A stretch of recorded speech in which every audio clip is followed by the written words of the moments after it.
পালিত হলো কবিগুরু রবীন্দ্রনাথ ঠাকুরের বর্ষার গান ও নৃত্য নিয়ে বর্ষামঙ্গল অনুষ্ঠান। প্রতি বছরের মতো এবারও রবির আগে ও সাংস্কৃতিক অনুষ্ঠানের আয়োজন করে।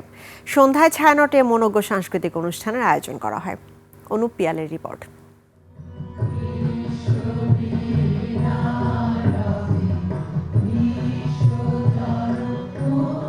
আকাশ জুড়ে মেঘ, মেঘের গম্ভীর ডাক, তারপরেই নেমে আসে বৃষ্টি, ঝড়ো ঝড়ো অবিরাম। প্রকৃতির এই রূপ কখনো শুধু চোখে দেখা নয়, কখনো তা অনুভব করতে হয় হৃদয় দিয়ে। কবিগুরু রবীন্দ্রনাথ সেই অনুভূতিকে এই সুরের ভাষা দিয়েছেন।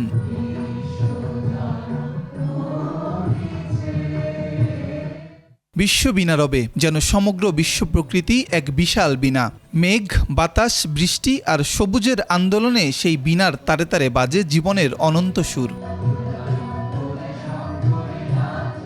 আর যখন আকাশ ভেঙে নামে অবিরাম জলধারা, তখন প্রকৃতির সেই উচ্ছ্বাস ধরা দেয় ঝড়ো ঝড়ো বরিশে বারিধারার আবহে। এখানে বৃষ্টি শুধু জল নয়, বৃষ্টি যেন ধুয়ে দেয় প্রকৃতির ক্লান্তি, মুছে দেয় ধুলো, আর নতুন করে জাগিয়ে তোলে মাটি ও মানুষ।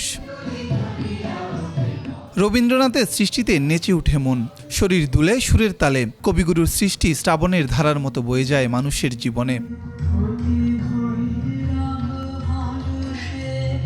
বৃষ্টি মানেই কান্না নয়, বাঙালির কাছে বৃষ্টি মানে অনুভূতির এক অন্য জগৎ। আর সেই অনুভূতিকে গান, ছন্দে, কবিতায় গভীরভাবে ধারণ করেছেন কবিগুরু তার সৃষ্টিতে।